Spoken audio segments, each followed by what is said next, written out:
तभी हम लोग समझेंगे हाइपोथेसिस के बारे में। हाइपोथेसिस अगर देखा जाए तो हाइपोथेसिस आपके दो तरीके के हो सकते हैं।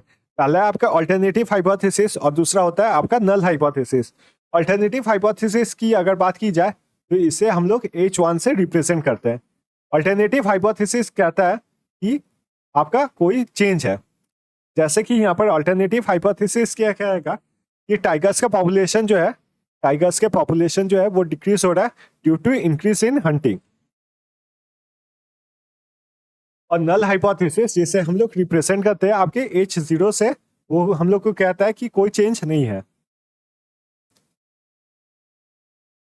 कोई चेंज नहीं है। जैसे यहाँ पर क्या कहेगा कि टाइगर्स के पॉपुलेशन और हंटिंग के बीच में आपका कोई भी रिलेशन नहीं है। तो ये क्या हो गया, ये हो गया हम लोग का नल हाइपोथेसिस। अब हाइपोथेसिस जो होता है वो मेनली तीन प्रकार के होते हैं। पहला होता है आपका डिस्क्रिप्टिव। डिस्क्रिप्टिव में क्या होता है, आपका किसी चीज को डिस्क्राइब किया जाता है। जैसे टाइगर्स का पॉपुलेशन डिक्रीज हो रहा है, वो हो रहा है आपके हंटिंग के वजह से, तो ये क्या हो जाएगा, ये हो जाएगा हम लोग का डिस्क्रिप्टिव। दूसरा है आपका रिलेशनल। रिलेशनल क्या हाइपोथेसिस होता है, ये भी आपका इसी एग्जाम्पल से समझ सकते हैं कि किसी चीज, दोनों चीज के बीच में रिलेशन दिखा रहा है। जैसे टाइगर्स का पॉपुलेशन क्या हो रहा है, डिक्रीज हो रहा है।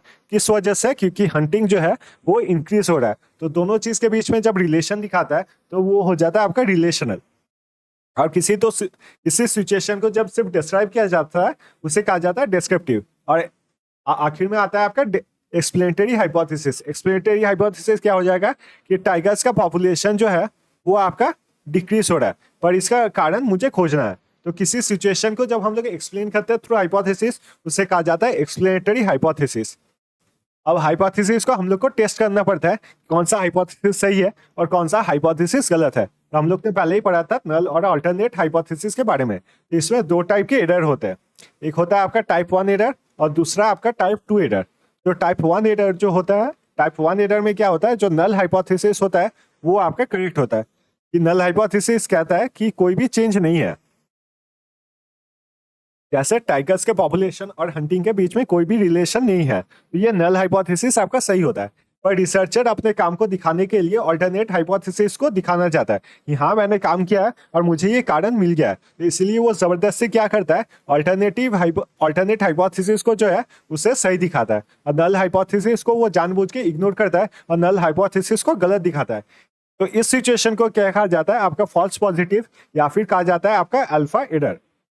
तो ये होता है आपका टाइप 1 एरर। टाइप 2 एरर क्या होता है, आपका नल हाइपोथेसिस जो है वो गलत होता है। नल हाइपोथेसिस क्या था कि जंगल में आपके शेर जो है वो उनका पॉपुलेशन और आपका हंटिंग एक्टिविटीज का कोई रिलेशन नहीं है। पर नल हाइपोथेसिस जो है आपका गलत होता है।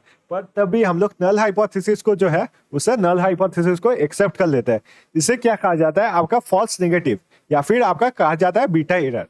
तो टाइप 1 एरर और टाइप 2 एरर जो है ये एग्जैक्टली आपका ऑपोजिट होता है। तो आप जब नोट्स बनाएंगे एक साइड पे लिखिएगा टाइप 1 एरर, टाइप 1 एरर, और दूसरे साइड में लिखिएगा टाइप 2 एरर, टाइप 2 एरर।